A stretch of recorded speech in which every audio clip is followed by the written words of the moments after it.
بسم الله الرحمن الرحيم الحمد لله رب العالمين وأشهد أن لا إله إلا الله وحده ربي لا شريك له وأشهد أن سيدنا محمدا عبد الله ورسوله اللهم صل وسلم وبارك على عبدك ورسولك النبي الأمي وعلى آله وأزواجه وصحابته والتابعين ومن تبعهم بإحسان إلى يوم الدين أما بعد فإن شاء الله عز وجل kita akan melanjutkan pembacaan kitab Al-Mukhtasar Al-Latif yang dituliskan oleh Fadilatul Syekh Al-Alim Al-Allama Abdullah Ibn Abdurrahman Bafadl, diwafatkan Allah Azza wa Jalla pada tahun 918 Hijriyah. Kita baru saja selesai membahas tentang furudul wudu atau fardu wudu. Maka berikutnya kata beliau rahimahullah, qala al-musannif rahimahullahu tabaraka wa ta'ala wa sunanuhu as-siwaku. Setelah selesai membahas tentang fardu wudu, rukun-rukun wudu, kemudian beliau membahas tentang sunnah-sunnah wudu. Sunnah-sunnah wudu. Yang beliau sebutkan pertama adalah as-siwak. Dan as-siwak di sini yang dimaksud bukanlah alatnya, melainkan perbuatannya. Ai al-istiyak awit tasawwuk. Ai isti'malu alatin. Isti'malu alatin fil asnan. Itu maksudnya as-siwak di sini. Isti'mal alatin fil asnan. Menggunakan suatu alat di gigi. Maksudnya adalah atau bisa diartikan juga dalkul asnani bi alatin. Dalkul asnani bi alatin artinya menggosok gigi dengan sesuatu benda. Tentu kita mengetahui bahwasanya siwak yang biasa disebut dengan siwak itu hanyalah salah satu contoh alat yang bisa digunakan. Namun para fuqaha rahimahumullahu tabaraka wa ta'ala menyebutkan bisa juga menggunakan alat-alat yang lain seperti yang kita gunakan saat ini. Tapi yang terpenting harus menggunakan alat. Tidak cukup menggunakan jari jemarinya, misalkan diratakan, menggosok gigi dengan jari jemarinya sendiri. Ini tidak cukup.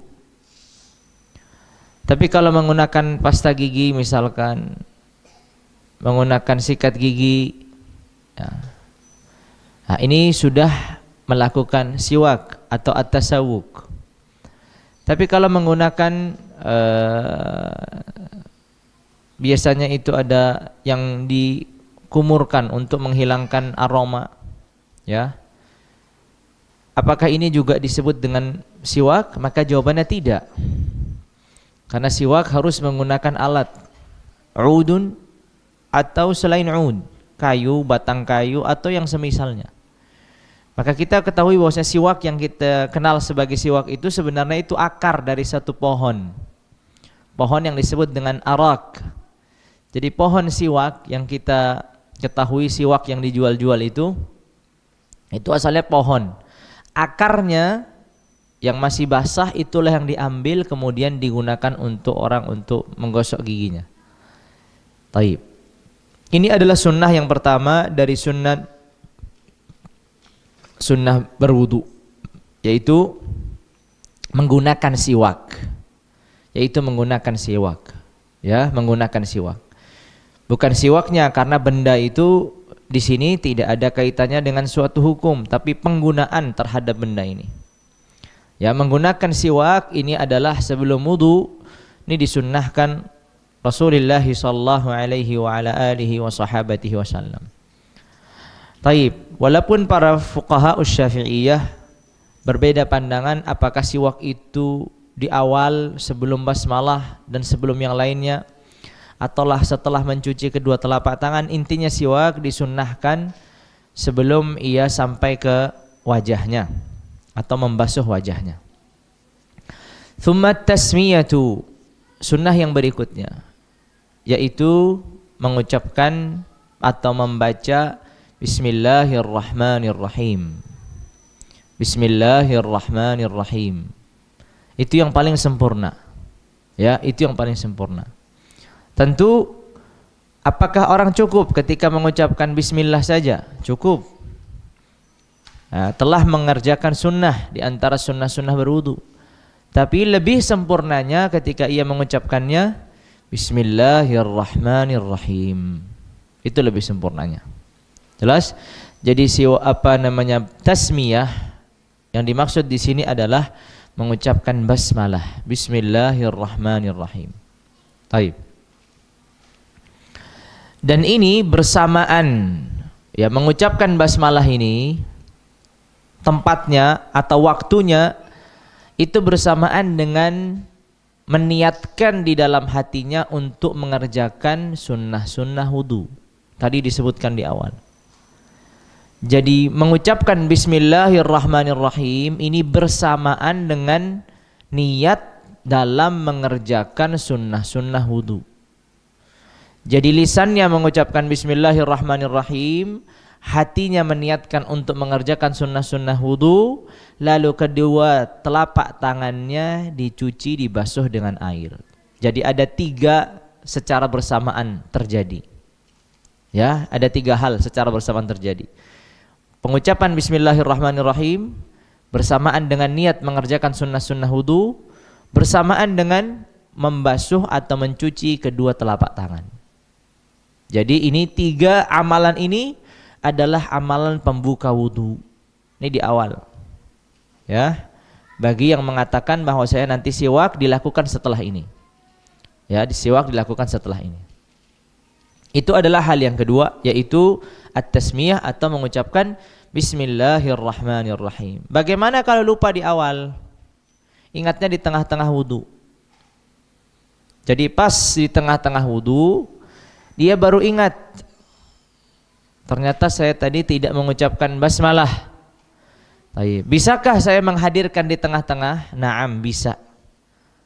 Sebagaimana orang makan atau minum yang lupa membaca basmalah di awalnya dan ingat di tengah-tengah, maka dia mengucapkan Bismillahirrahmanirrahim fi awwalihi wa akhirihi, atau Bismillahirrahmanirrahim awwalahu wa akhirahu, atau Bismillahirrahmanirrahim awwaluhu wa akhiruhu, sama aja. Intinya Bismillahirrahmanirrahim awwalahu wa akhirahu, awalnya dan akhirnya saya ucapkan atau dengan menyebut nama Allah Azza wa Jalla ila akhirih. Ini kalau di tengah-tengah.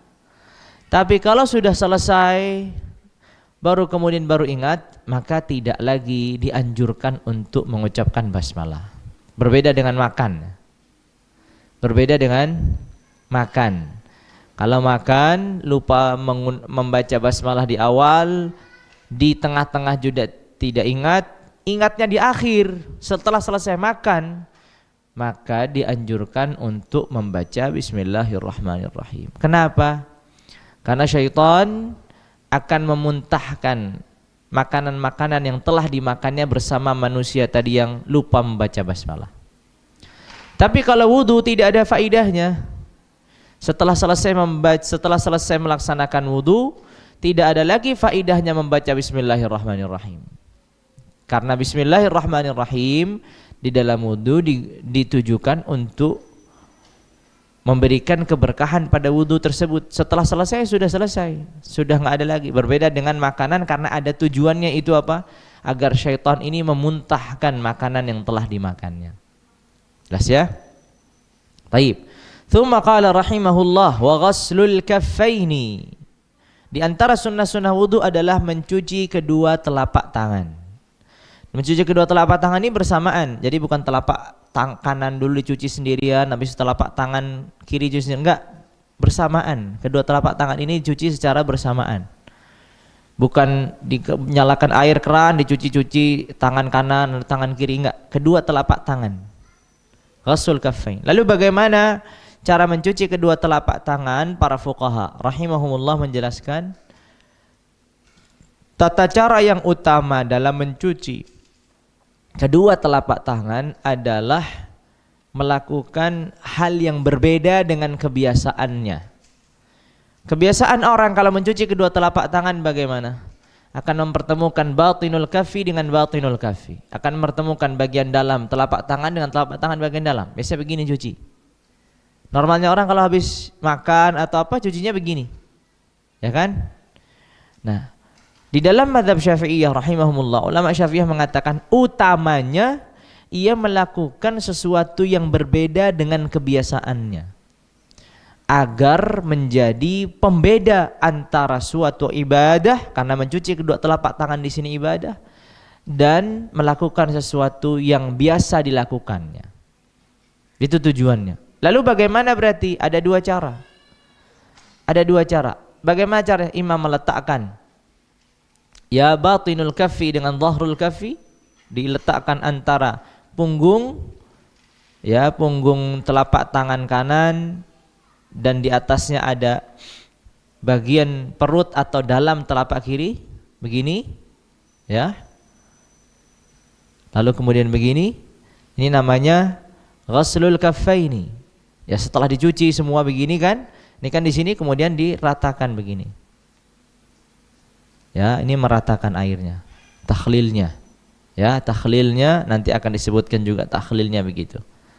Ya, mencuci kedua telapak tangan, sudah dicuci semua, baru kemudian ditakhlil namanya ini. Di sela-selanya begitu caranya. Atau dibalik, tapi ini agak lebih susah lagi. Ya, dibalik begini, ini tentu lebih susah. Baik. Tapi biasa begini itu yang dicontohkan. Qala wa ghassul kaffaini. Ya, qala thumma al-madmadatu. Thumma al-madmadatu. Nah, ini penting. Dalam terjemahan yang ada, biasanya madmadah itu diartikan dengan berkumur. Biasanya madmadah itu diartikan dengan berkumur, dan ini terjemahan yang tidak tepat. Dan ini terjemahan yang tidak tepat.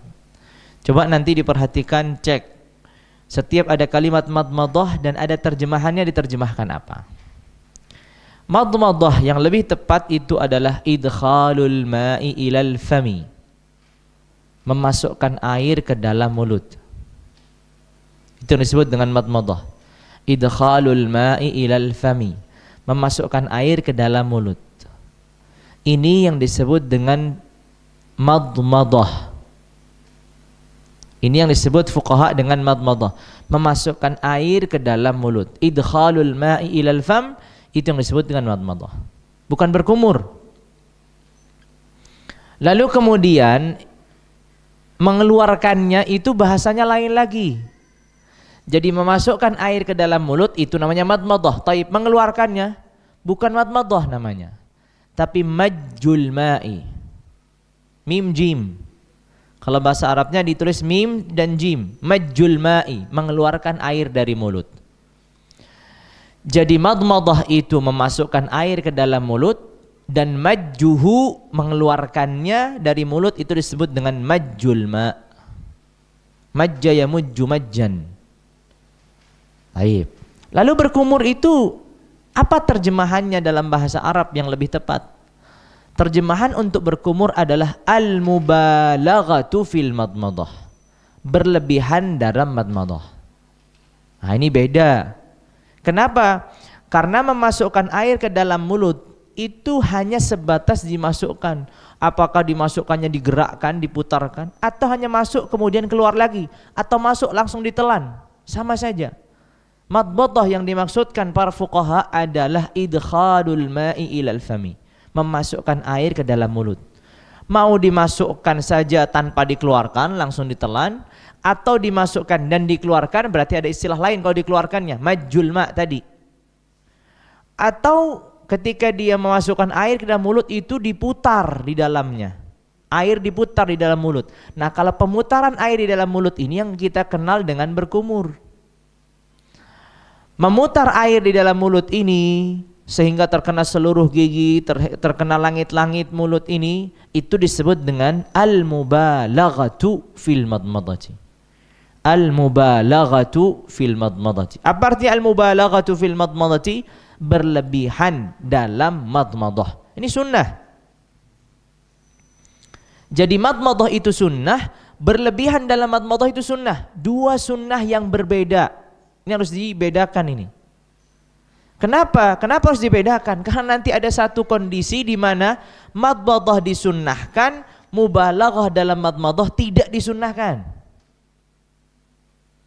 Ada satu kondisi di mana madmadah disunnahkan, al-mubalaghatu fil madmadah tidak disunnahkan. Artinya, memasukkan air ke dalam mulut disunnahkan, tapi berkumur-kumur atau berlebihan dalam masukkan air ke dalam mulut tidak disunnahkan. Dalam kondisi apa itu? Dalam kondisi puasa. Dalam kondisi orang puasa itu disunnahkan madmadah. Apa tadi madmadah artinya? Berkumur? Salah, hati-hati. Ini bisa jadi fatal sekali ini penerjemahan begini nih.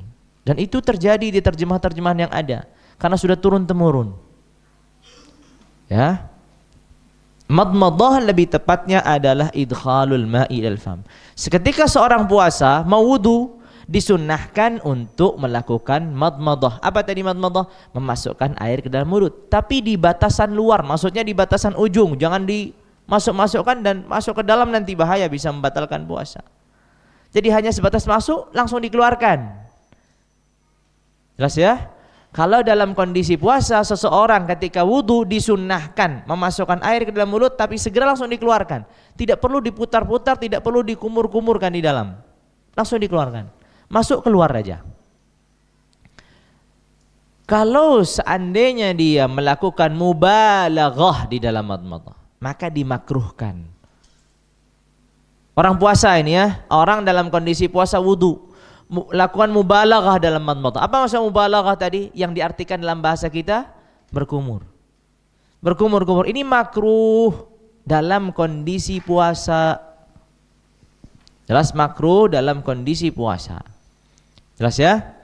Maka ini penting sekali untuk diperhatikan bedanya antara al-madmadatu dan al-mubalaghatu fil madmadati. Madmadah adalah memasukkan air ke dalam mulut, dan al-mubalaghatu fil madmadati adalah memutar-mutar air di dalam mulut, atau bahasa kita yang lebih mudah adalah berkumur-kumur.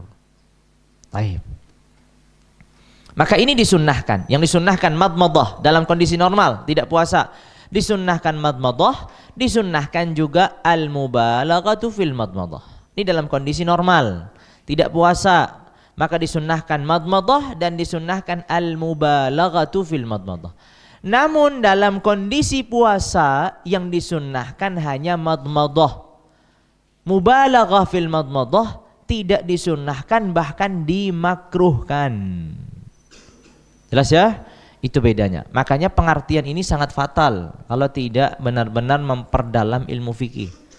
Ya, pengertian. Nanti akan kita lewat ada hal-hal yang diartikan salah. Ya, ini Mukhtasar Latif ini kebetulan sudah diterjemahkan. Ada salah satu penerbit yang telah menerjemahkan Mukhtasar Latif ini. Saya sudah sampaikan setidaknya kepada orang terdekat yang menerbitkan ini, saya katakan ini terjemahan nggak bertanggung jawab. Karena terjemahannya fatal. Ada hal-hal nanti kita lewati, ada hal-hal yang fatal. Karena seringkali para penerjemah itu yang penting bisa modal bahasa Arab, lalu kemudian terjemah. Ini bahaya begini nih. Tidak bisa hanya sebatas modal bahasa Arab kemudian bisa langsung menerjemahkan, nggak bisa. Harus memahami apa yang dimaksudkan oleh para fuqaha kalau dia menerjemahkan fikih. Kalau menerjemahkan akidah, apa yang dipahami oleh para ulama ul akidah, tafsir dan seterusnya, disesuaikan. Tayyib. Ala kulli hal. Thumma al-madmadatu. Tayyib. Berarti beliau tidak menyebutkan sunnahnya mengeluarkan air dari mulut. Maka itu ditambahkan al-madmadatu wa majjul ma'i, ay wa majjuhu. Setelah dia memasukkan air ke dalam mulut, lalu kemudian disunnahkan untuk mubalaghah dalam kondisi normal ya. Dia diputar-putar, airnya berkumur-kumur. Sunnahnya tidak ditelan, tapi dikeluarkan lagi. Normalnya orang kan begitu. Tapi kalau ditelan, ya sudah, dia sudah melakukan madmadah. Jadi orang ditanya, saya tadi madmadahnya saya masukkan air sekaligus saya minum. Masukkan air saya minum. Apakah saya sudah melakukan madmadah? Sudah. Ya, sekali lagi karena madmadah itu hanya apa? Sebatas memasukkan air ke dalam mulut. Mau dikeluarkan, mau ditelan, itu namanya madmadah. Kalau mengeluarkannya berarti majjuhu atau majjul ma, mengeluarkan air. Wadih ya? Thumma al-istinsyaq. Thumma al-istinsyaq. Thumma al-istinsyaq. Al-istinsyaq idkhalul ma'i ilal anfi. Memasukkan air ke dalam hidung. Dan di sana ini ada namanya istinsyaq, memasukkan air ke dalam hidung. Namanya al-istinsyaq. Ada juga namanya apa? Al-mubalaghatu fil istinsyaq. Ada dua sunnah yang berbeda ini. Satu, al-istinsyaq, memasukkan air ke dalam hidung. Yang kedua adalah al-mubalaghatu fil istinsyaq. Seperti tadi al-mubalaghatu fil madmadah. Berlebihan dalam istinsyaq. Ini dua hal yang berbeda.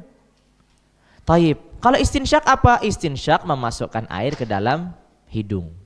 Kalau al-mubalaghatu fil istinsyaq, memasukkan air ke dalam hidung sampai kepada khayshum.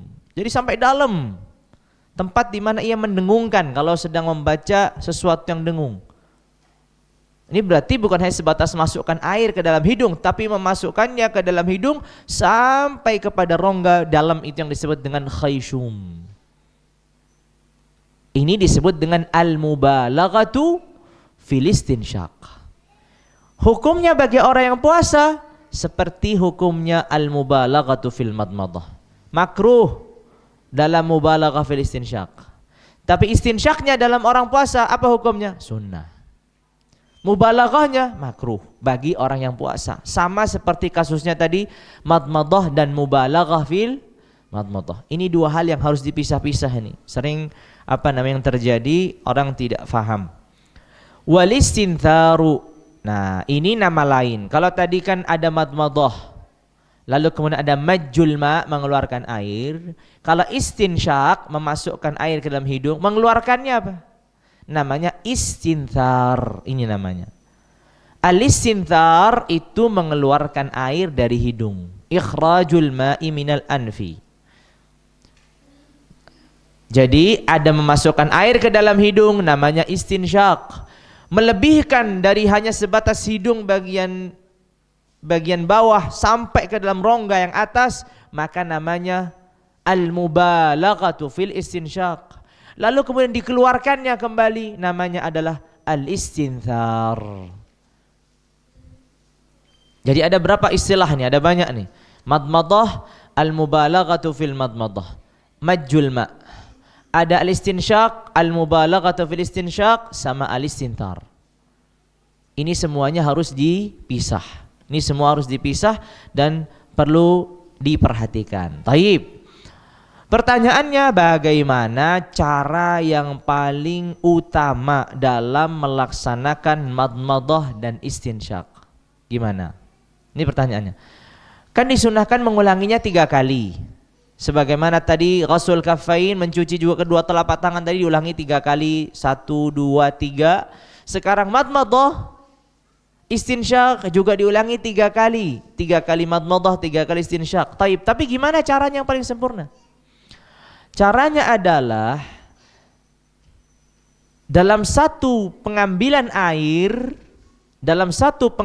air digunakan untuk madmadah, lalu untuk istinsyaq.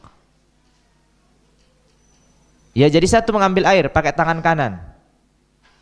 Mengambil air dengan menggunakan tangan kanan. Kemudian sebagiannya dimasukkan ke dalam mulut. Jangan sekaligus. Madmadah dan istinsyaq itu ada urutannya. Al-madmadatu thummal istinsyaq. Jadi masukkan dulu ke dalam mulut, sudah masuk air dalam mulut, dibuang. Setelah itu baru dimasukkan ke dalam hidung. Satu pengambilan untuk madmadah sekaligus untuk istinsyaq. Ini yang paling utama begitu. Jadi mengambil satu pengambilan menggunakan tangan kanannya, kemudian memasukkan air ke dalam mulutnya. Habis itu dikumur-kumurkan, ya kan? Mubalaghah tadi dikeluarkan. Masih ada air sisa di tangannya, masih ada. Ini dimasukkan dalam hidungnya, mubalaghah dalam istinsyak, kemudian dikeluarkan dan dibersihkan menggunakan tangan kirinya. Itu adalah tata cara yang sempurna.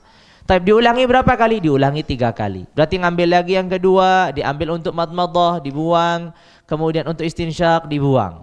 Ambil lagi yang ketiga, diambil untuk madmadah, dibuang. Kemudian istinsyak, dibuang. Itu yang paling sempurna di dalam madmadah dan istinsyak. Serta pembuangannya, yaitu majjul ma' ataupun istinthar. Jelas ya? Ini tata cara madmadah yang paling sempurna yang disebutkan oleh ulama Syafi'iyah rahimahumullahu tabaraka wa ta'ala. Baik, saya ulangi lagi, tata cara yang paling sempurna adalah dalam satu pengambilan menggunakan tangan kanan, ini digunakan untuk madmadah, kemudian untuk istinsyak.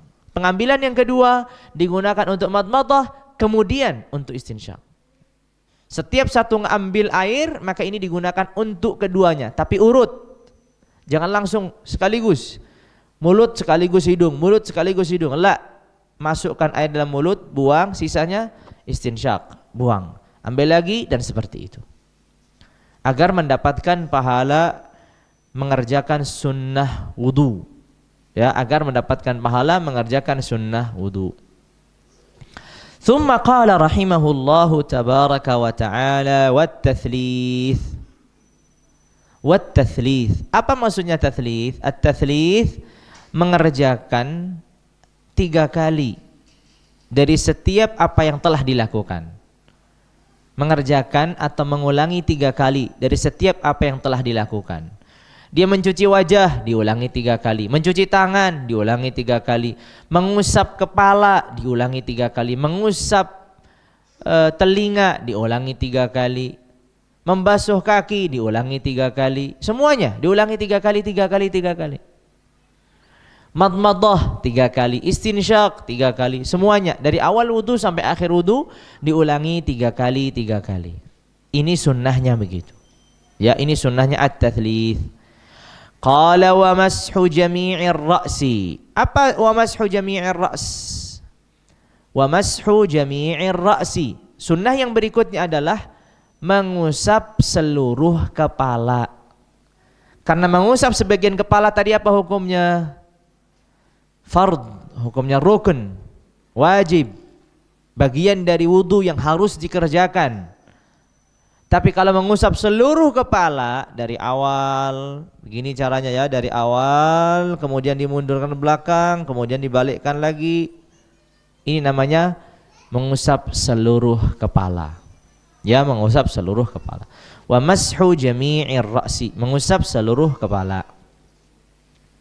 Setelah itu sunnah yang lain. Jelas ya tadi mengusap seluruh kepala, tata caranya. Jadi mengusap seluruh kepala itu caranya dari depan ke belakang. Kemudian dibalikkan lagi dari belakang ke depan. Tadi disebutkan sunnahnya mengembalikan dari belakang ke depan apabila memiliki rambut yang bisa kembali. Kalau nggak ada rambut sama sekali, ya nggak disunnahkan. Ada rambut tapi nggak bisa dibalikkan, ya tidak disunnahkan. Jelas ya? Jadi dari depan ke belakang, ini jelas sunnahnya begitu. Dari belakang ke depan itu dengan catatan apabila memiliki rambut yang bisa balik. Kalau rambutnya nggak bisa balik, kaku misalkan oleh rambutnya, atau botak misalkan, ya berarti nggak ada. Tidak dianjurkan untuk mengembalikan air itu ke arah depan lagi. Baik. Setelah itu tsummal udhunaini was-simakhaini. Tsummal udhunain. Apa itu al-udhunain? Kedua telinga. Kedua telinga. Kedua telinga. Sehingga jari telunjuk di bagian telinga dalam, kemudian ibu jari di bagian luar. Ini batinul udhun dan ini zahirul udhun. Ya, as-sababah, jari telunjuk ini di bagian dalam, tugasnya mengusap di bagian dalam. Kemudian ibu jari ini mengusap bagian luar, yang disebut dengan zahirul udhuni, dan ini batinul udhuni. Taib. Ini kemudian terus disebutkan apa lagi? Thummal udhunaini, kedua telinga diusapnya. Wassimakhaini, apa artinya as-simakhain? As-simakh artinya adalah kharqal udhun. As-simakh itu artinya adalah lubangnya telinga ini. Lubang telinga ini disebut dengan as-simakh. Di dalam mazhab Syafi'iyah rahimahumullahu tabaraka wa taala. Ini rangkaian kepala dulu ya. Kita lihat rangkaian kepala. Kepala itu kan tadi sunnahnya diusap seluruhnya. Jadi ambil air, dibuang airnya, diusap satu kali. Ambil air lagi, diusap lagi yang kedua kali. Ambil air lagi, diusap lagi yang ketiga kali. Kemudian setelah itu, ambil air baru lagi, diusap telinganya yang satu kali. Ambil air baru lagi, diusap yang kedua. Ambil air lagi, diusap yang ketiga. Udah 3. Ambil air lagi, hanya diletakkan di jari telunjuk, kemudian dimasukkan ke dalam telinga. Begini. Itu namanya mashus simakhaini, mengusap simakh, lubang telinga. Ambil air lagi, dimasukkan lagi. Ambil air lagi, dimasukkan lagi. Itu namanya mengusap apa? Mengusap simakh, mashus simakhaini. Mashu as-simakhaini, mengusap lubang telinga. Jadi begitu tata cara wudunya Syafi'iyah rahimahumullahu tabaraka wa ta'ala. Jadi ambil air, kepala, baru lagi ambil air lagi, kepala yang kedua, ambil air baru lagi, kepala yang ketiga, diulangi 3 kali. Setelah 3 kali ambil air baru lagi untuk telinga, 1, ambil air lagi, kedua, ambil air lagi, ketiga. Setelah yang ketiga ambil air lagi di jari telunjuk ini untuk dimasukkan ke dalam simakh, baru lagi simakh lagi, baru lagi simakh lagi, 3 kali. Qala thummal udhunaini was-simakhaini wa tahlilul lihyatil kathifah. Di antara sunnah-sunnah wudu yang lain adalah takhlilul lihyatil kathifah. Taib, menyela-nyela jenggot lihyah yang lebat. Tadi sudah definisikan apa maksudnya jenggot yang lebat atau yang lebat, yang tidak nampak kulitnya dalam majlis at-takhatub, dalam majlis apa? Perbincangan. Orang sedang ngobrol, sedang berhadap-hadapan, dia tidak nampak kulitnya ditutupi karena ditutupi oleh apa? Oleh jenggot yang lebat. Nah, ini jenggot ini yang lebat dikatakan lebat ketika menutupi kulit. Ya, dan orang yang melihatnya dari depan yang dekat tidak bisa melihat apa yang disembunyikan di balik jenggot yang lebat ini. Taib. Disunnahkan apa? Takhlil, menyela-nyela. Gimana cara takhlilnya? Dari depan atau dari belakang? Dari belakang. Ya, dari belakang. Bukan dari depan begini, tapi dari bagian belakang. Jelas ya, dari bagian belakang.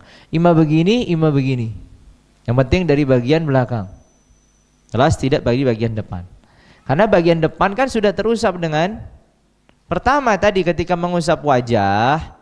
Ketika mengusap wajah, air kan akan turun ke bawah. Turun ke bawah, yang paling terkena adalah bagian depan. Nah, bagian belakang belum. Makanya dari bagian dalam. Qala wa takhlilul lihyatil kathifah wa takhlilul asabi'.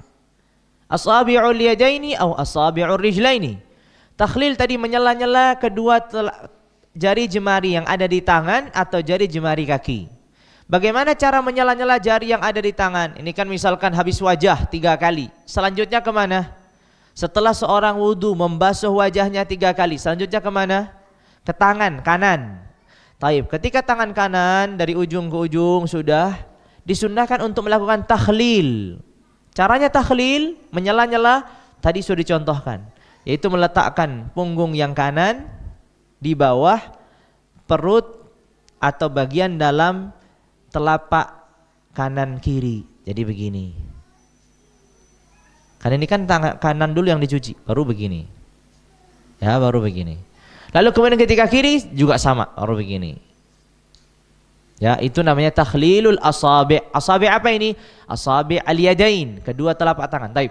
Kalau asabi' ar-rijlain, jari jemari yang ada di kaki, gimana caranya melakukan takhlilnya?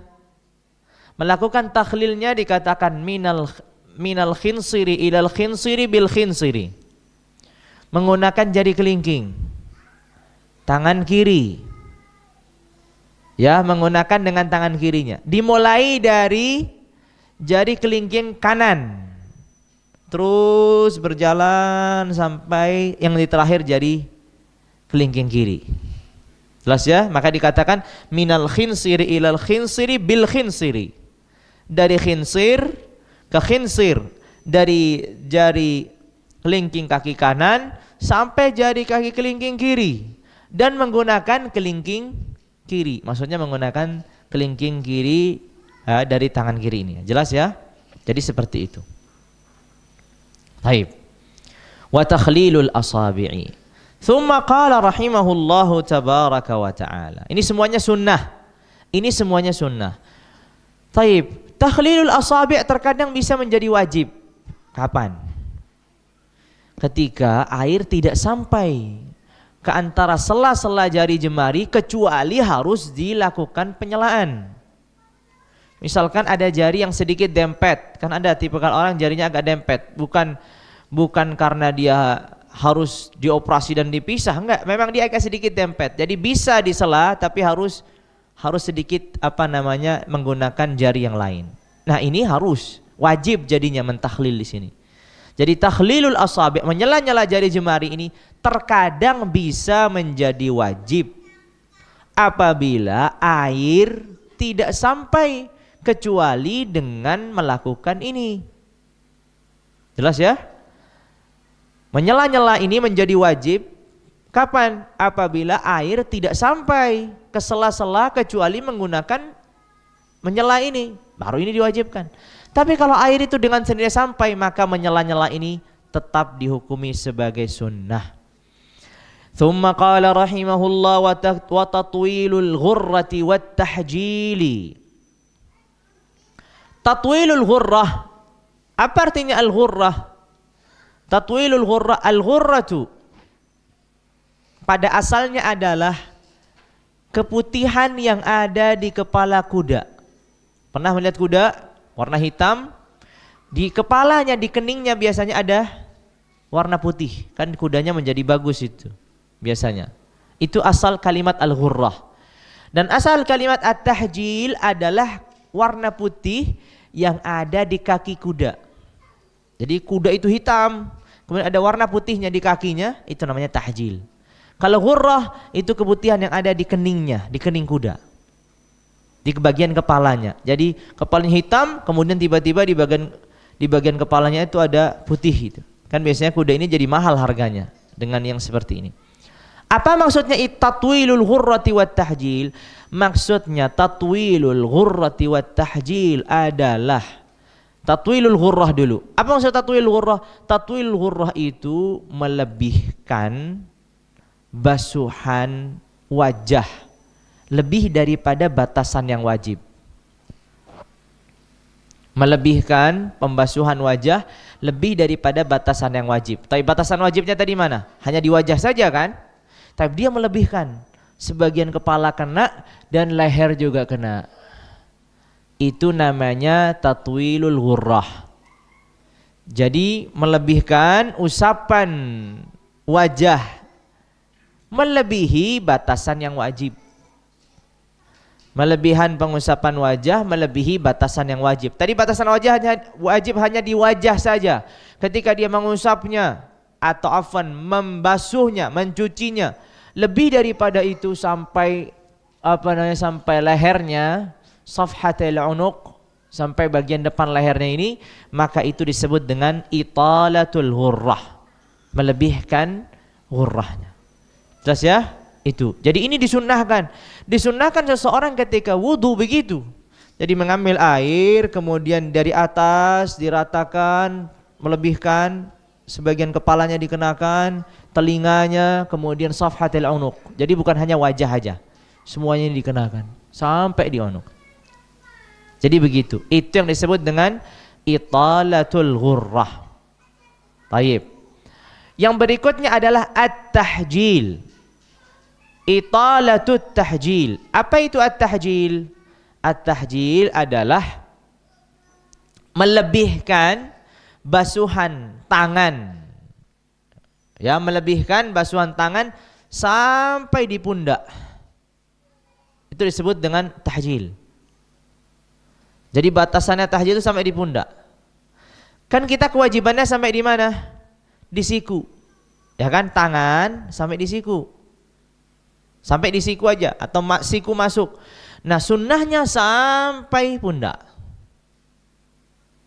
Sunnahnya sampai pundak. Tangan kanan ataupun tangan kiri. Itu kalau di tangan. Kalau di kaki sampai lutut. Jadi italatul tahjil. Kalau italatul ghurrah itu di wajah. Melebihkan basuhan dari yang wajib di wajah. Itu italatul ghurrah. Kalau italatul tahjil itu melebihkan basuhan yang di tangan dan di kaki. Tapi basuhan yang di tangan sampai di mana melebihkannya? Sunnahnya sampai di pundaknya. Lengan bagian atas ini kena. Ya, lengan bagian atas ini kena. Tapi kalau di kaki sampai betisnya. Afwan, sampai lututnya. Sehingga betis itu masuk. Itu yang disebut dengan italatut tahjil fil yadaini wa fir rijlaini. Jelas ya? Ini sunnahnya begitu. Ya, ini sunnahnya begitu. Qala wa tatwilul ghurrati wat tahjili. Udah jelas ya? Itu arti ghurrah. Kalau ghurrah itu berkaitan dengan wajah.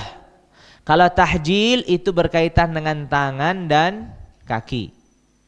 Ya, kalau tangan sampai pundak, kalau kaki sampai lutut. Baik.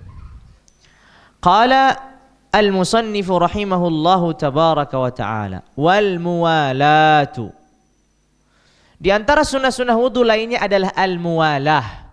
Apa itu al-muwalah? Al-muwalah adalah at-tatabu'u, berkelanjutan. Begitu. Secara bahasa Indonesianya berkelanjutan. Nyambung. Begitu secara bahasanya. Tapi kalau mau lebih detail lagi adalah al-muwalah itu berkelanjutan. Sehingga anggota tubuh yang dibasuh pertama belum mengering dan langsung dilanjutkan untuk membasuh anggota tubuh yang kedua. Jelas itu maksudnya berkelanjutan. Misalkan kita membasuh wajah 1 kali, 2 kali, 3 kali. Baik.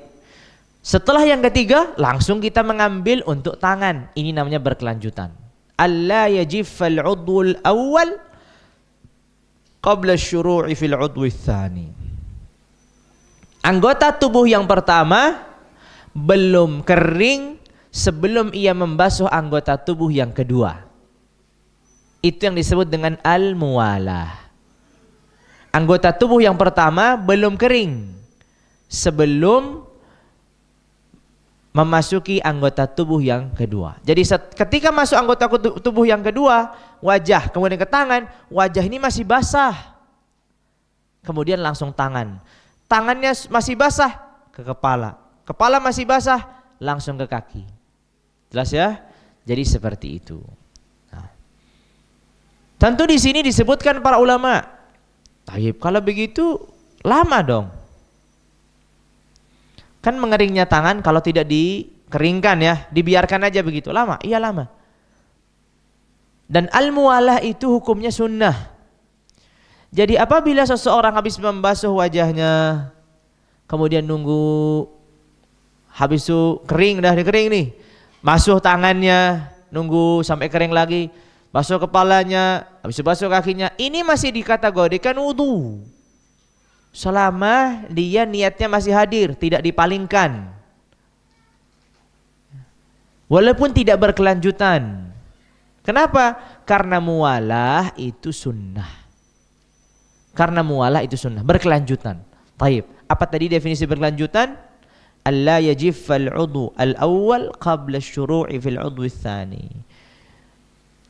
Anggota tubuh yang dibasuh, anggota tubuh pertama yang dibasuh belum mengering ketika membasuh anggota tubuh yang kedua. Itu dia. Wadih, mudah kan? Ayo.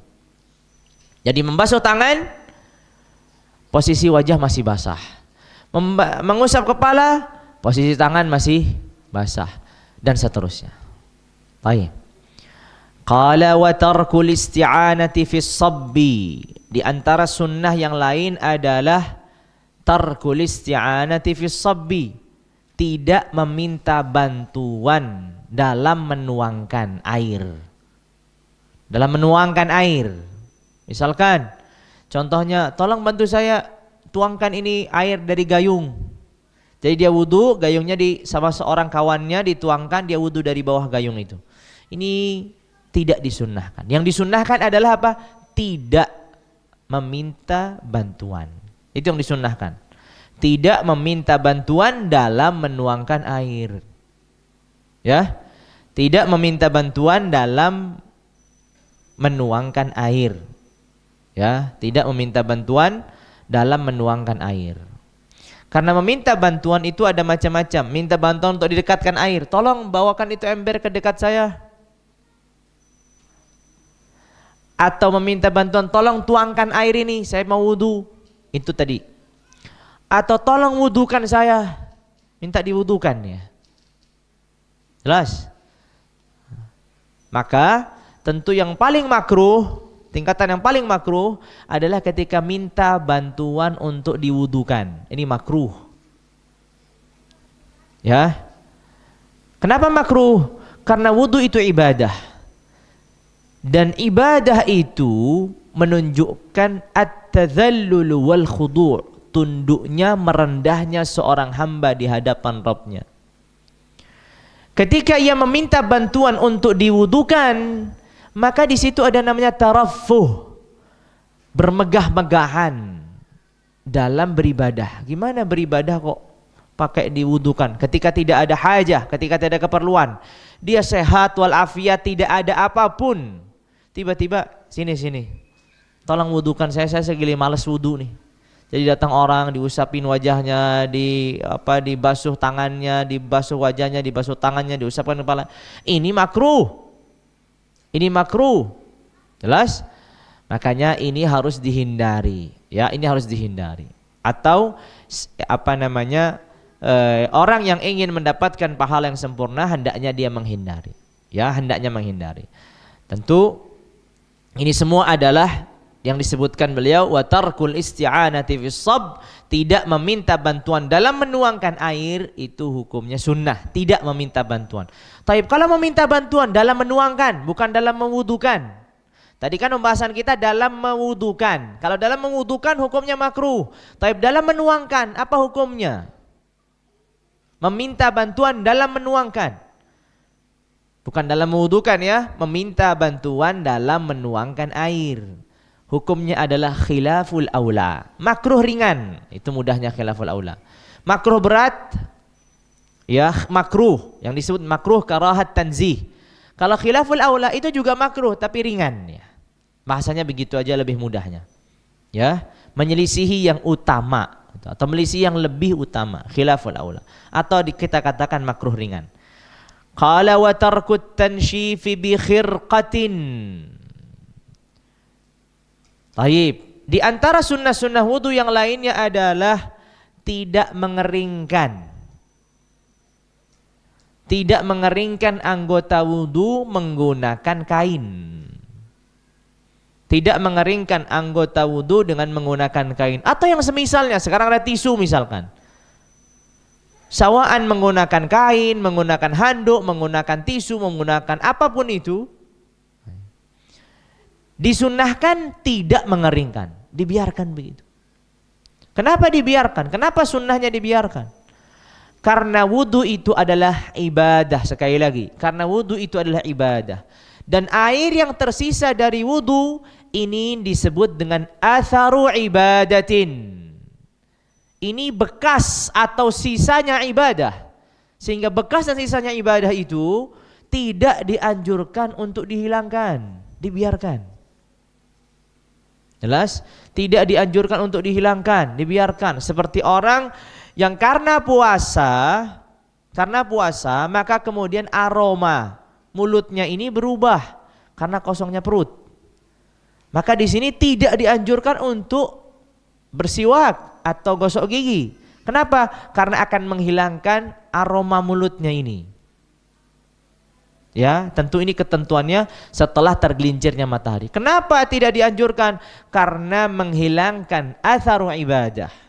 Karena itu akan menghilangkan sisa atau bekas atau hasil dari peribadatan. Puasa kan ibadah. Ketika perutnya kosong, kemudian mulutnya menjadi bau, ini adalah atharu ibadah, hasil dari ibadah, maka dibiarkan. Begitu juga sisa air wudu tadi. Air wudu tadi ini kan ibadah wudu, maka dibiarkan saja. Kecuali ada keperluan, sangat dingin, memerlukan untuk dikeringkan, silahkan, tidak ada masalah kalau ada keperluan. Tapi yang menjadi masalah nggak ada keperluan, ya sudah kalau nggak ada keperluan, biarkan saja seperti itu. Taib, itulah sunnah-sunnah wudu yang disebutkan oleh para ulama rahimahumullahu tabaraka wa ta'ala. Taib. Adakah pertanyaan sampai di sini berkaitan tentang sunnah-sunnah wudu? Taib. Sebelum kita melanjutkan, berarti tata cara wudu yang sempurna seperti apa? Dimulai dari apa? Kan begitu. Pertama, adab-adab wudu yang perlu dijaga. Seorang yang ingin melaksanakan wudu, utamanya wudu itu dalam posisi menghadap kiblat. Utamanya wudu itu dalam posisi menghadap kiblat. Ini sudah pernah berkali-kali saya singgung, makanya mengapa masjid-masjid agung, masjid-masjid jami yang dibangun pada zaman dulu, selalu tempat wudunya itu membuat kita mengarah kiblat, sadar atau tidak sadar. Tapi kalau bangunan-bangunan yang kontemporer, yang baru, biasa tempat wudunya tidak didesain begitu, karena nggak tahu ilmunya.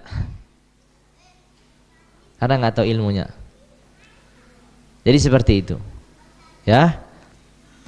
Maka utamanya wudu itu dalam posisi menghadap kiblat, ya, dalam posisi menghadap kiblat.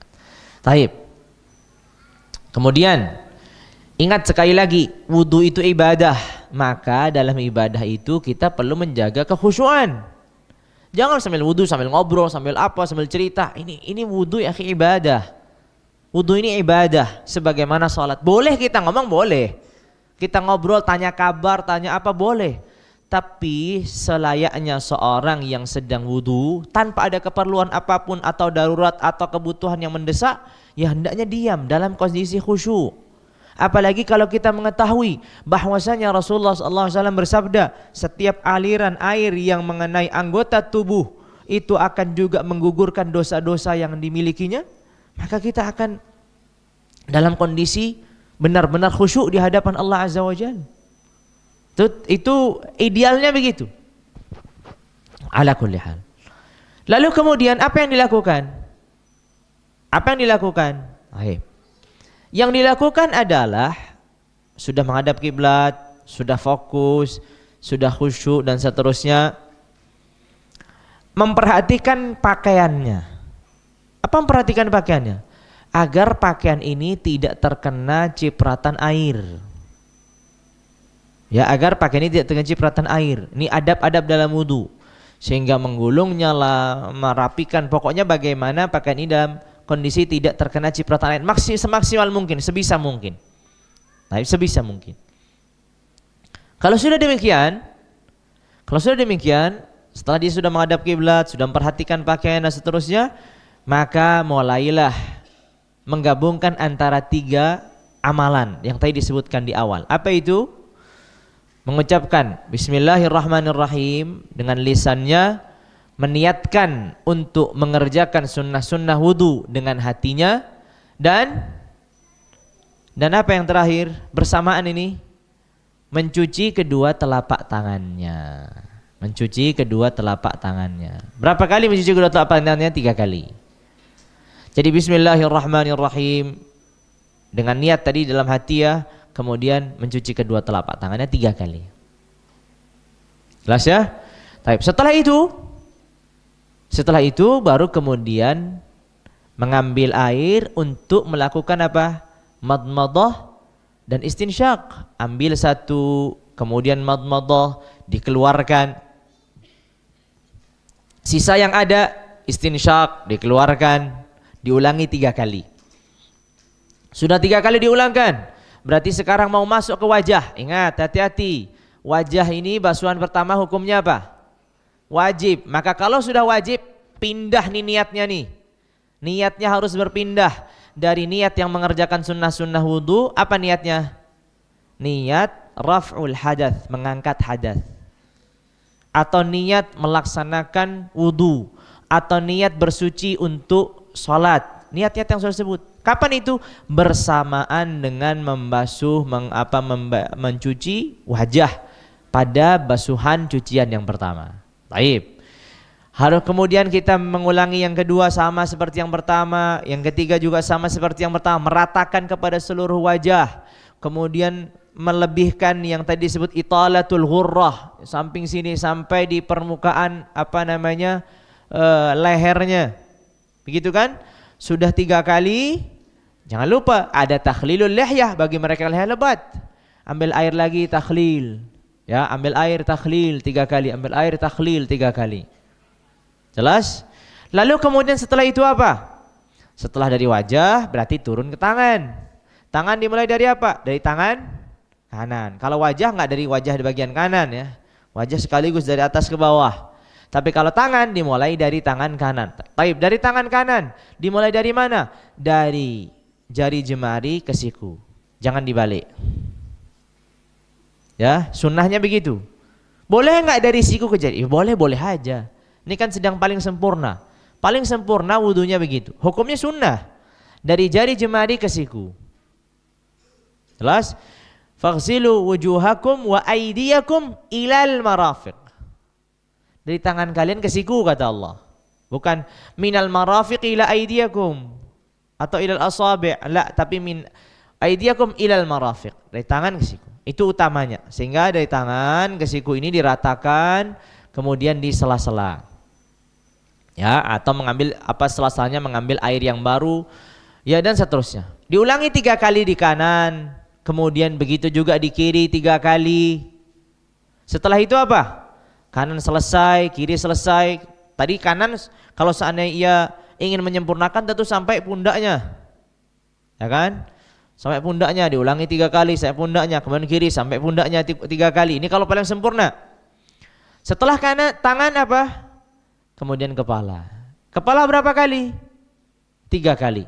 Airnya, air baru setiap dia mengambil. Ambil air baru, dibuang, diusapkan dari depan ke belakang, dari belakang ke depan. Itu 1 kali. Ambil air baru lagi, dari depan ke belakang, terus diulangi 3 kali. Setelah selesai kepala, telinga. Mengambil air baru lagi, diusapkan telinga, as-sababah, jari telunjuk di bagian dalam, batinul udhun. Kemudian ibu jari di zahirul udhun, di bagian luarnya. Itu diulangi 3 kali dengan mengambil air yang baru lagi. Begitu kan? Terus kata beliau tadi, mengambil air baru lagi untuk lubang telinga. Udah? Selesai 3 kali, 3 kali, 3 kali, kemudian pindah ke kaki. Mulai dari kaki kanan. Dari kaki kanan, utamanya dari jari jemari kemana? Sampai ke arah atau melebihi apa? Melebihi mata kaki, terus sampai kemana tadi batasan italatut tahjil? Sampai ke lutut. Berapa kali diulangin? 3 kali. Itu kaki kanan. Kemudian kaki kiri. Juga sama demikian. Jadi bukan kanan kiri ya. Kanan dulu sempurnakan 3 kali, kemudian kiri sempurnakan 3 kali. Itulah utama sempurnanya wudu. Setelah itu baru berdoa. Ini posisinya dia kan sudah menghadap kiblat. Jadi tidak perlu lagi menghadap kiblat. Karena kan tadi adabnya orang wudu itu menghadap kiblat. Maka tinggal sudah menghadap kiblat, tinggal berdoa mengangkat kedua tangannya dengan doa wudu. Ya, dengan doa wudu yang biasanya terlewatlah doa yang terakhir. Doa wudu itu bukan hanya asyhadu an la ilaha illallah wa asyhadu anna muhammadar rasulullah, Allahumma ja'alni minat tawabin wa ja'alni minal mutahhirin. Cukup sampai di sini, masih ada lanjutannya. Doa kafaratul majlis. Subhanakallahumma bihamdika asyhadu an la ilaha illa anta astaghfiruka wa atubu ilaik. Itu doa selepas wudu, sampai segitu sempurnanya. Jadi ucapan dua kalimat syahadat, kemudian Allahumma ja'alni minat tawabin wa ja'alni minat tahirin, kemudian subhanakallahumma bihamdika asyhadu an la ilaha illa anta astaghfiruka wa atubu ilaik. Jadi itu sempurnanya doa wudu. Baru kemudian ia melaksanakan apa yang ingin dilaksanakannya, itu salat atau menyentuh Al-Qur'an ataupun yang lainnya. Baik. Sampai di sini adakah yang perlu ditanyakan? Silahkan. Naam, silahkan.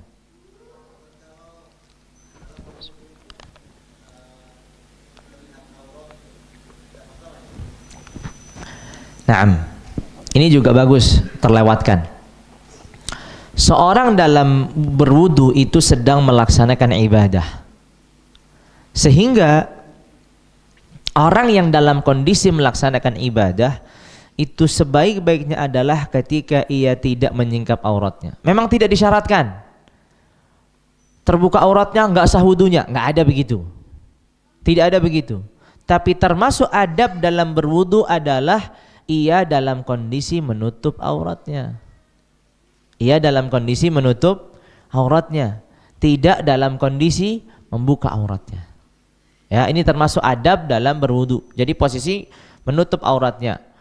Ya, tidak dalam keadaan telanjang atau tersingkap auratnya, walaupun di dalam kamar mandi sekalipun. Utamanya ia dalam kondisi tertutup auratnya. Wallahu a'lam. Naam, adakah pertanyaan? Naam.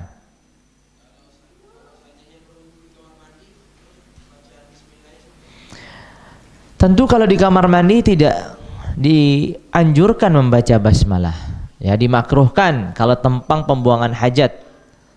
Kalau dia misalkan wudunya di tempat buang hajatnya. Ya. Tapi kalau dia wudunya di tempat mandi. Ya kan ada dua, apalagi kalau orang zaman dulu biasanya kamar mandinya itu dibagi dua. Kamar yang memang untuk mandi, hanya ada bak mandi gitu sama saluran kecil untuk mandi, sama ada lagi kamar untuk buang hajat, WC gitu istilahnya. Nah, kalau di WC ini yang dimakruhkan, tapi kalau di kamar mandi ini tidak. Ya, di kamar mandi ini tidak. Sebagaimana tempat mandi ini sebagaimana tempat wudu. Tempat mandi ini sebagaimana tempat wudu. Karena di situ tidak tempat buang hajat. Yang dimakruhkan itu tempat buang hajat, yaitu WC. Nah, berbeda halnya kalau sudah satu paket. Sudah satu paket ya sudah. Di situ tempang buat hajat, di situ kamar mandi, makanya khalas. Utamanya wudunya di luar. Ya, agar bisa menyempurnakan mengucapkan basmalah. Itu utamanya begitu. Wallahu a'lam bishawab. Naam, ada pertanyaan yang lain? Silahkan. Tidak ada? Baik. Ada yang di online ya, operatornya tidur dia.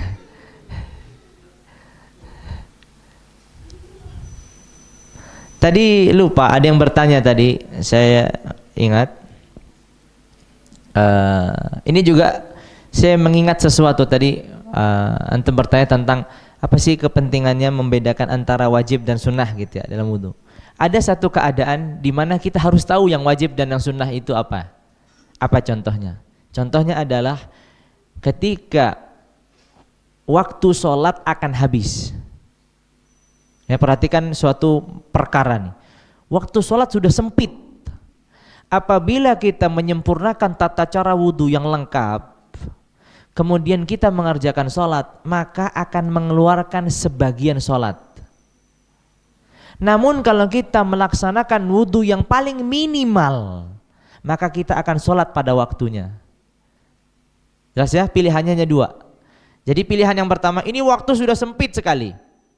Kalau kita wudunya maksimal, sunnah-sunnahnya, adabnya semua kita jaga, kemudian kita sholat, sebagian dari rakaat sholatnya itu di luar waktu. Ini pilihan pertama. Atau pilihan yang kedua, ia mengerjakan wudu dalam batasan minimal, yang wajib aja. Langsung sholat dan sholatnya itu seluruhnya pada waktunya. Bolehkah sekarang mengerjakan sunnah-sunnah wudu? Haram. Mengerjakan sunnah-sunnah wudu di sini haram. Itu sehingga kita penting. Oh, kalau sunnah dalam kondisi begini jadi haram. Kenapa? Karena dengan mengerjakan sunnah menyebabkan sholat keluar dari waktunya. Dengan mengerjakan sunnah menyebabkan sholat keluar dari waktunya. Ketika kita tidak mengerjakan sunnah-sunnah wudu, kita masih bisa sholat pada waktunya. Maka mengerjakan sunnah dalam posisi ini haram. Nah, itu salah satu hal yang tampak dan itu dipelajari dalam fikih. Ala kulli hal. Tapi tadi ada yang bertanya berkaitan tentang metode pembelajaran fikih, walaupun ini di luar tema gitu. Tadi ada yang bertanya bahwasanya apa yang membedakan antara metode pembelajaran di kitab Safinatun Najah, di kitab Al-Mukhtasar Latif, Matan Abi Syuja'. Kemudian perbedaan kalau mempelajari fikih itu melalui misalkan kitab seperti Bulughul Maram, kemudian kitab Riyadhus Shalihin, begitu disebutkan ya secara ini. Saya masih ingat gitu. Safinatun Najah, Mukhtasar Al-Latif, kemudian dibandingkannya dengan Bulughul Maram dengan Riyadhus Shalihin. Pertama, Riyadhus Shalihin bukan kitab fikih, itu pertama. Ya, kalau Safinatun Najah, begitu juga Al-Mukhtasar Al-Latif juga kitab fikih memang. Nah, Bulughul Maram itu meliputi ahadithul ahkam, hadis-hadis yang berkaitan tentang hukum. Taib. Perbedaannya adalah ketika seseorang menggunakan buku ringkasan yang sudah ditata dengan perkara-perkara fikih urut,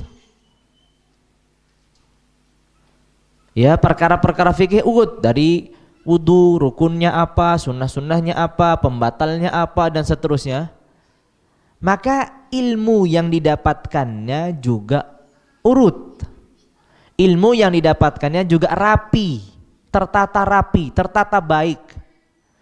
Tapi ketika ia mempelajari satu hadis, hadis ini ada kaitannya dengan sholat, ada kaitannya dengan wudu, ada kaitannya dengan tayamum, ada kaitannya dengan mandi, kesana kemari, jadi satu hadis tapi kaitannya kesana kemari.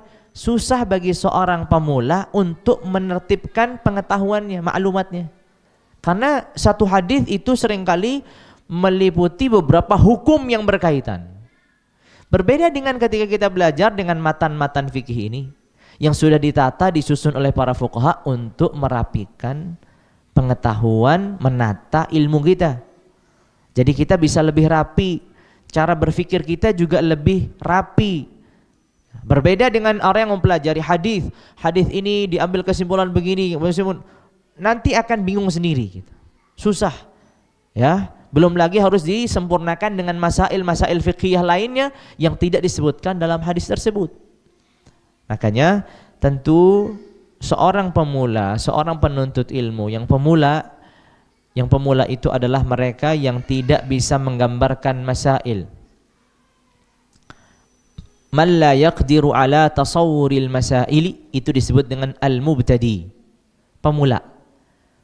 Jadi seorang pemula dalam menuntut ilmu itu orang yang la yaqdiru ala tasawwuril masaili, seseorang yang tidak bisa menggambarkan perkara-perkara. Niat itu gimana? Saya nggak tahu, yang penting niat aja. Itu belum bisa menggambarkan perkara fikih. Berarti ini namanya mubtadi. Ada tahapan yang berikutnya di atasnya mubtadi, namanya al-mutawassit, pertengahan. Man yaqdiru ala tasawwuril masaili wa lam yaqdir ala iqamatid dalili. Orang yang mampu menggambarkan satu perkara-perkara fikih, tapi dia tidak bisa membuktikannya secara dalil, secara hujjah. Itu namanya mutawassit. Kalau dia baca dia faham, oh ini maksudnya begini, tapi dalilnya saya nggak bisa. Itu namanya mutawassit. Itu namanya mutawassit. Nanti ada tahapan berikutnya, yaitu al-muntahi, level yang berikutnya. Sebelum sampai mujtahid nih, mujtahid masih panjang lagi ya, masih ada 4 atau 3 level lagi. Ya, ala kulli hal itu silahkan dirujuk di hasyiahnya Imam Al-Baijuri dalam Fathul Qarib, disebutkan tingkatan-tingkatan itu. Ya, disebutkan oleh Imam Al-Baijuri dalam hasyiahnya Fathul Qarib, disebutkan syarahnya Abi Syuja', disebutkan tingkatan-tingkatan itu. Baik. Wallahu a'lam bishawab. Naam, ada pertanyaan? Silahkan ya operator. Operatornya Naim.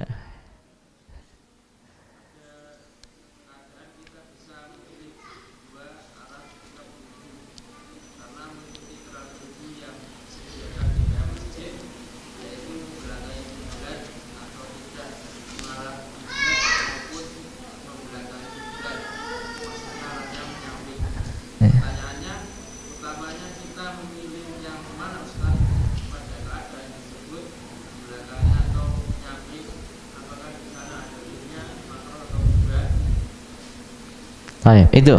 Baik. Nah, ini pertanyaannya adalah, jadi kebetulan keran yang ada di masjid itu hanya ada dua pilihan, antara membelakangi kiblat sama menyamping. Tidak juga menghadap kiblat tapi menyamping. Mana lebih utama? Saya sendiri sejujurnya tidak tahu, Allahu a'lam.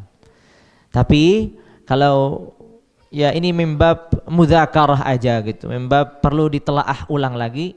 Nampaknya tentu lebih ringan ketika seorang itu tidak membelakangi kiblat. Lebih ringan. Ya, ketika dia menyamping itu lebih ringan daripada ia membelakangi kiblat ketika dia sedang berwudu. Sekali lagi adabnya yang utama adalah ia menghadap kiblat. Begitu. Wallahu a'lam bishawab. Ada lagi? Tidak ada. Ayo. Gimana kita lanjut? Jam berapa ini? Jam 2. Adzan asar jam berapa? 2:30. Berarti masih ada setengah jam lagi kira-kira. Baik, untuk sampai 2:30. Masih ada pertanyaan, silahkan. Naam. Tafadhal. Naam.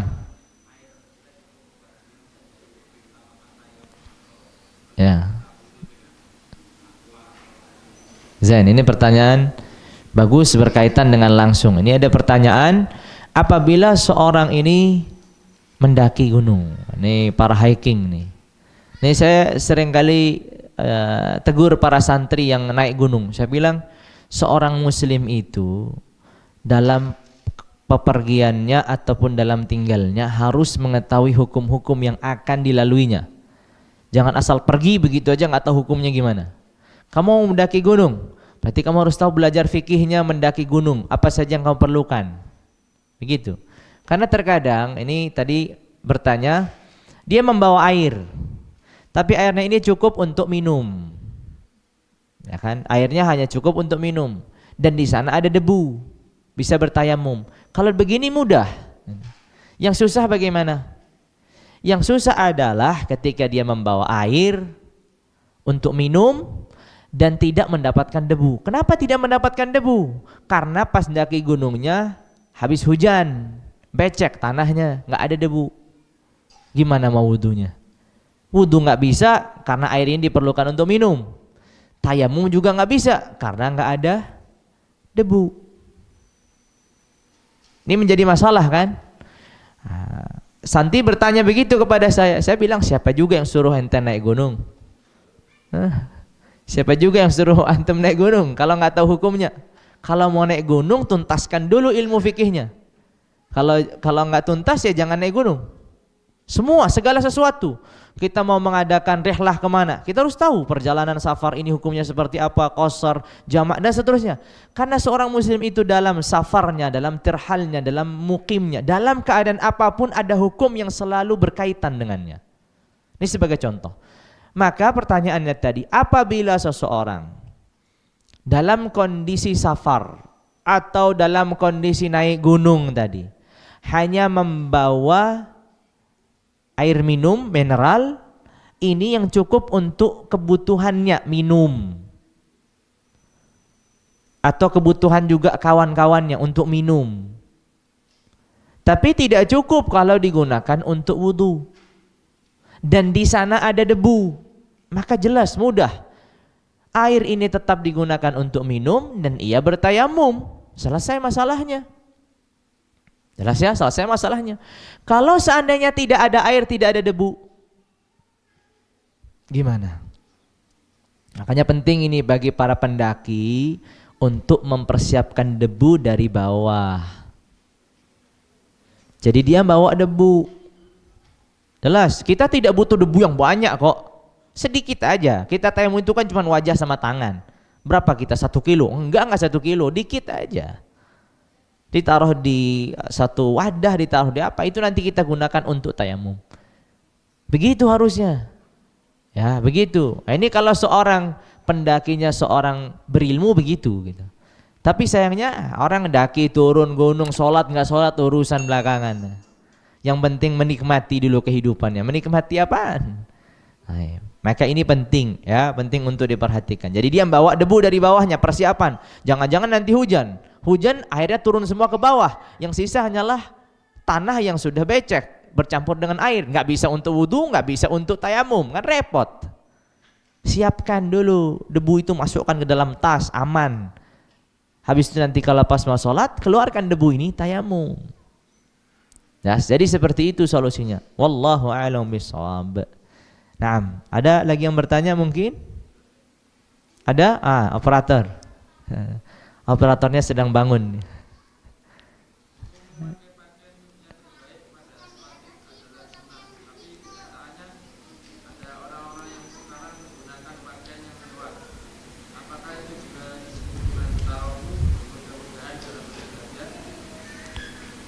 Nah, Zen, pertanyaan bagus. Jadi pertanyaannya adalah pada salatul Id atau pada hari Id itu dianjurkan seseorang menggunakan pakaian yang terbaik. Ya, sekali lagi, menggunakan pakaian yang terbaik atau terbaru. Gitu. Ya, terbaru. Yang paling baru. Kalau orang Arab biasanya kalau mau Id memang pakaiannya pasti baru semua. Pasti beli pakaian baru untuk lebaran. Taib. Maka pertanyaannya adalah, menggunakan pakaian yang baru itu untuk sholatnya atau untuk Idnya? Jadi bedakan antara dua hal itu. Dia menggunakan pakaian baru ini untuk karena mau sholat Id atau karena hari Idnya. Makanya para fuqaha Syafi'iyah membedakan. Kalau dalam sholat Jumat itu diutamakan menggunakan pakaian yang berwarna putih. Sekalipun pakaian yang berwarna putih ini tidak yang baru.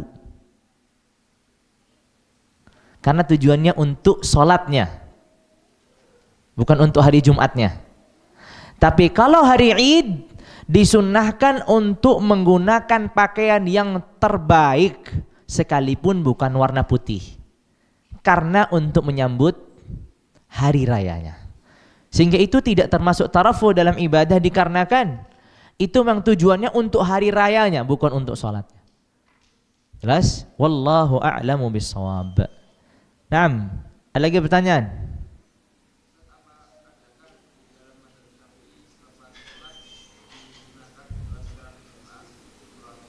Taib. Salat secara doa secara berjamaah.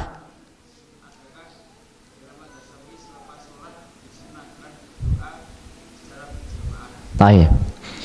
Doa secara berjamaah disunnahkan di dalam mazhabnya Hanabilah, bukan dalam mazhab Syafi'iyah. Doa berjamaah setelah salat itu justru disunnahkan di dalam mazhabnya Hanabilah, bukan Syafi'iyah. Di dalam mazhab Syafi'iyah disunnahkan berdoa, tapi sirran,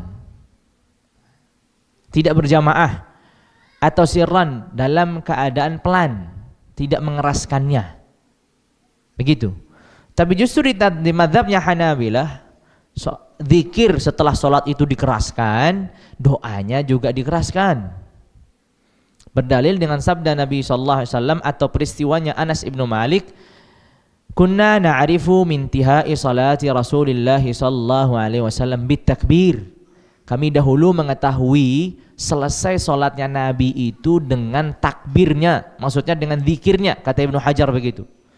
Menunjukkan bahwasanya zikirnya ini dikeraskan sehingga orang itu tahu, oh Nabi sudah selesai salat. Dan para sahabat juga merasakan, oh Nabi dan para sahabat sudah selesai salat. Begitu mazhabnya Hanabilah.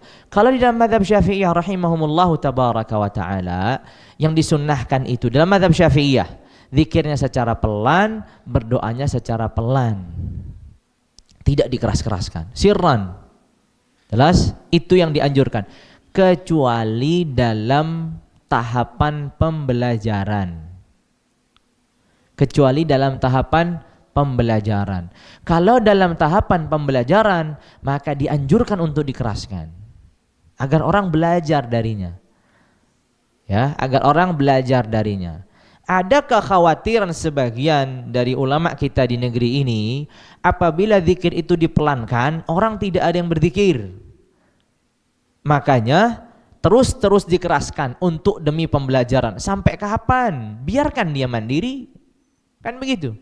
Kalau tiap hari diajari terus nggak mandiri ya repot ini. Ya. Makanya utamanya begitu. Tapi sekalipun itu dikeraskan, ada pendapat yang lain. Al-amru sahlun. Perkaranya mudah insyaallah. Ada pendapatnya ulama Hanabilah mengatakan demikian, dan silahkan ditanyakan kepada Hanabilah. Kalau saya salah, maka itu memang pengetahuan yang saya kurang. Tapi seingat saya itu adalah pendapatnya Hanabilah. Mengeraskan zikir, juga mengeraskan berdoa dan diaminkan oleh makmum. Kalau mazhabnya Syafi'iyah, maka memelankan zikirnya, berdoa juga secara sirran masing-masing. Wallahu a'lamu bissawab. Naam. Ada lagi pertanyaan? Sudah selesai operator? Adakah khasiat selain mencari keberkahan atau meminta pertolongan kepada Allah ketika kita membaca basmalah dalam setiap mau melakukan sesuatu? Baik. Ketika kita hendak melakukan sesuatu, dianjurkan kita membaca basmalah. Benar. Khasiatnya atau manfaatnya tadi sudah disebutkan akan membawa keberkahan. Juga ba itu disebut dengan baul isti'anah, meminta bantuan. Jadi kita nih mau sholat, kita mau makan, kita mengucapkan Bismillahirrahmanirrahim. Itu sebenarnya kita sedang meminta bantuan kepada Allah. Ya Allah, berikanlah padaku bantuanmu untuk aku bisa makan dengan tuntas, diberikan keberkahan dan seterusnya. Jadi itu, ya, agar Allah Azza wa Jalla memberikan rahmatnya, memberikan kasih sayangnya kepada seorang hamba yang mengucapkan basmalah ini dalam perkara-perkara penting. Ya, dalam perkara-perkara penting seperti misalkan tadi ada sunnahnya ketika makan, kemudian memulai ketika wudu, memulai ketika mandi, dan seterusnya. Wallahu a'lam bishawab. Sudah selesai ya? Yakin? Baik. Yang berikutnya ini ada nawaqidul wudu atau pembatal-pembatal puasa, pembatal-pembatal wudu gitu. Tapi pembahasannya panjang gitu. Karena kita ingin bersambung gitu ya. Sebaiknya kita tidak bahas. Baik. Ada pembahasan yang tidak beliau sebutkan, tapi tidak mengapa sedikit kita bahas, yaitu berkaitan tentang mengusap sepatu. Nah, mengusap sepatu. Karena ini berkaitan dengan mencuci kaki kan. Dalam wudu itu kan sunnahnya adalah mencuci kaki, membasuh kaki. Taib, kalau seorang menggunakan sepatu atau yang disebut dengan khuf, sepatu yang menutupi seluruh kaki dan melebihi mata kaki, itu disebut dengan khuf ya. Bukan kaos kaki. Sekali lagi bukan kaos kaki. Di dalam mazhab Syafi'iyah rahimahullahu tabaraka wa ta'ala, tidak sah apabila seseorang mengusap di atas kaos kakinya. Kenapa? Karena kaos kaki itu bukan sepatu kulit. Karena ilahnya atau sebabnya diberikan keringanan ini, sepatu itu zaman dulu digunakan untuk perjalanan jauh dan digunakan untuk beraktivitas. Sangat susah bagi seorang setiap wudu itu lepas, copot, pakai lagi, lepas, copot lagi. Maka datang syariat untuk meringankan. Kalau itu sepatu kulit, tidak masalah. Dan ilahnya juga apa? Karena dia bisa bertahan lama kalau dipakai menggunakan jalan. Kalau kaos kaki bisa bertahan lama kalau digunakan langsung begitu tanpa alas. Nggak bisa. Pasti sebentar aja akan sobek-sobek. Tapi kalau sepatu kulit memang digunakan untuk berjalan. Sehingga apa? Sehingga di sini diberikan keringanan. Ya, diberikan keringanan. Tentu dengan syarat-syaratnya. Baik, tentu dengan syarat-syaratnya. Tapi alhamdulillah untuk sekarang, zaman sekarang, apalagi zaman kita, masalah ini mungkin tidak terlalu menjadi polemik atau menjadi masalah. Justru yang sering menjadi permasalahan dan ditanyakan adalah mengusap kaos kaki. Kalau sepatu kulit, karena orang rata-rata sholatnya di masjid kan nggak mungkin menggunakan sepatu masuk masjid. Kecuali dalam posisi misalkan seorang tentara yang latihan di hutan dan seterusnya. Nah itu mungkin susah untuk copot apa. Ya bisanya sholatnya dengan sepatu yang digunakan. Nah, itu pengecualian lah. Umumnya orang dia sholat di masjid atau di tempat yang bersih tidak akan menggunakan alas kaki atau bahkan sepatu. Tapi sering terjadi adalah menggunakan kaos kaki. Nah itu pertanyaan, bolehkah mengusapkan kaos kaki di atas kaos kaki? Maka dikatakan kaos kaki itu berbeda hukumnya dengan sepatu kulit. Sepatu kulit itu diringankan, tapi kaos kaki tidak mengambil hukum yang sama. Setidaknya menurut ulama Syafi'iyah rahimahumullahu tabaraka wa ta'ala. Jadi begitu berkaitan tentang al-mashu al-khuffain. Begitu juga berkaitan dengan imamah. Imamah ini tidak bisa seperti sepatu kulit. Karena melepas, menaruh imamah itu jauh lebih mudah ketimbang sepatu. Ya, apalagi sepatu zaman dulu kan sama, zaman sekarang juga pakai tali-talian ribet. Ya, kalau imamah tinggal lepas, copot lagi, apa dipakai lagi, tidak ada kesusahan insyaallah. Sehingga itu di dalam mazhab Syafi'iyah rahimahumullahu tabaraka wa ta'ala. Taib. Mungkin kita cukupkan kali ya, agar yang pembahasan berikutnya ini masih panjang. Semoga Allah Azza wa Jalla memudahkan kita, saya terutama, untuk bisa mengkhatamkan kitab ini di beberapa majlis berikutnya. Karena ini masyru' tawil gitu, maksudnya akan panjang entah sampai bagian keberapa nanti. Tapi la ba's, ya, kita katakan atau seperti yang dikatakan oleh para ulama. Mereka mengatakan al-yawma syai'un wa ghadan mithluhu min nukhabil ilmi allati tultaqat yuhassalul mar'u biha hikmatan wa innamas sailu ijtima'un nuqat. Al-yawma syai'un wa ghadan mithluhu. Hari ini sesuatu dan besok semisal dengannya. Maksudnya sedikit gitu. Al-yawma syai'un wa ghadan mithluhu. Hari ini sesuatu dan besok semisal dari sesuatu tersebut. Maksudnya tahapan berikutnya. Min nukhabil ilmi allati tultaqat. Dari pilihan-pilihan ilmu yang diambil. Yuhassilul mar'u biha hikmatan. Seorang akan mendapatkan suatu hikmah, suatu ilmu, suatu kebijaksanaan. Wa innamas sailu ijtima'un nuqat. Karena sesungguhnya banjir yang bandang itu bermula dari rintikan hujan. Banjir yang bandang itu bermula dari rintikan hujan. Ilmu itu begitu, sedikit ditambah sedikit, ditambah sedikit, tambah sedikit, sampai nanti menjadi lautan ilmu. Begitu. Tapi yang terpenting adalah bersabar untuk mendapatkan proses. Itu yang paling penting, ya. Yang paling penting adalah bersabar, istiqamah untuk mendapatkan proses. Banyak orang yang tidak sabar untuk mendapatkan ilmu ini dalam proses yang panjang. Sehingga ilmunya juga akhirnya terbatas sesuai dengan apa yang telah ia dapatkan. Taib. Tadi ini sebagai penutup ya, yang bertanya tadi tentang metode Safina, kemudian Mukhtasar Latif, kemudian Bulughul Maram juga menanyakan satu hal, apa pentingnya belajar fikih? Kata Imam Ibnul Mardi rahimahullahu tabaraka wa ta'ala dalam bahjahnya, Bahja Al-Wardiyah, sering kali diulang-ulang oleh guru kami Syekh Muhammad Al-Jidhi hafizahullah. Kata beliau, wal umru an tahsili kulli ilmi yaqsuru fabda minhu bil ahammi wa dhalika al-fiqhu fa inna minhu ma la ghinan fi kulli halin anhu. Begitu kata Al-Imam Al-Wardi. Kata beliau, wal umru an tahsili kulli ilmi. Usia untuk mendapatkan seluruh ilmu yaqsuru, sangatlah terbatas. Wal umru an tahsili kulli ilmi. Umur itu, usia itu untuk mendapatkan seluruh ilmu sangatlah terbatas. Lalu kata beliau apa? Wal umru an tahsili kulli ilmi yaqsuru fabda minhu bil ahammi. Maka mulailah dengan yang paling terpenting. Mulailah dengan ilmu yang paling terpenting. Apa itu yang ilmu yang terpenting?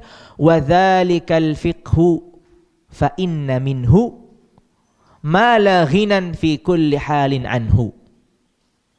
Ilmu itu adalah ilmu fikih, karena di dalam ilmu fikih ada hal-hal yang tidak bisa terlepas seseorang darinya.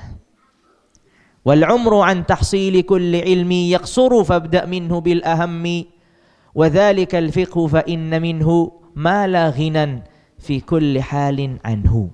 Begitu kata Imam Al-Wardi rahimahullahu tabaraka wa taala dalam kitabnya Al-Bahjatul Wardiyah, yang dituliskan dalam bait-bait syair, meringkaskan punyanya kitab lebih tebal lagi, namanya kitab Al-Hawi lil Imam Al-Qazwini rahimahullahu tabaraka wa ta'ala. Di awal muqaddimahnya beliau mengatakan demikian, wal umru an tahsili kulli ilmi yaqsuru fabda' minhu bil ahammi wa dhalikal fiqhu fa inna minhu ma la ghinan fi kulli halin anhu. Maka ilmu fikih ini ilmu yang luar biasa agungnya. Tapi sekali lagi, jangan memahami hadis-hadis Nabi SAW yang berkaitan dengan fikih itu adalah fikih yang saat ini. Misalkan Rasulullah bersabda, "Man yuridillahu bi khairan yufaqihu fid din." Itu bukan fikih yang kita sedang bahas hari ini. Karena kalimat yufaqihu fid din artinya diperdalam. Orang yang diinginkan kebaikan oleh Allah maka akan diperdalam keilmuannya tentang agama. Maka kalimat yufaqihu itu dikembalikan kepada makna secara bahasa, bukan makna secara istilah. Karena makna secara istilah belum ada zamannya Nabi SAW. Makna itu berkembang berikutnya. Atau seperti sabda Nabi SAW, al-fiqhu yaman wal hikmatu yamaniyah. Fiqih itu Yaman dan kebijaksanaan itu adalah Yamaniyah, dari negeri Yaman. Bukan maksudnya fikih yang dikenal zaman sekarang. Fikih itu hanya terpusat di negeri Yaman, bukan. Maksudnya al-fiqhu Yaman itu adalah al-fiqhu fid din, kedalaman dalam perkara agama itu ada di negeri Yaman. Begitu maksudnya. Ya. Tayyib. Insyaallah azza wa jalla kita cukupkan sampai di sini, dan semoga Allah azza wa jalla memberikan selalu kepada kita taufik dan hidayahnya, memberikan kita selalu ilmu yang bermanfaat dan memberikan taufik untuk mengamalkan apa yang kita dapat. Dan semoga Allah Azza wa Jalla kembali lagi mempertemukan kita di majlis-majlis berikutnya, menuntaskan dan menyelesaikan kitab Al-Mukhtasar Al-Latif lil Imam lil Alim Al-Jalil Abdullah bin Abdurrahman Bafadl rahimahullahu wa ghafarallahu lana wa lahu wa lisairi masyayikhina wa lisairil muslimin. Ila huna naktafi dengan kafaratul majlis. Subhanakallahumma wa bihamdika asyhadu an la ilaha illa anta astaghfiruka wa atubu ilaik. Wassalamu alaikum warahmatullahi wabarakatuh.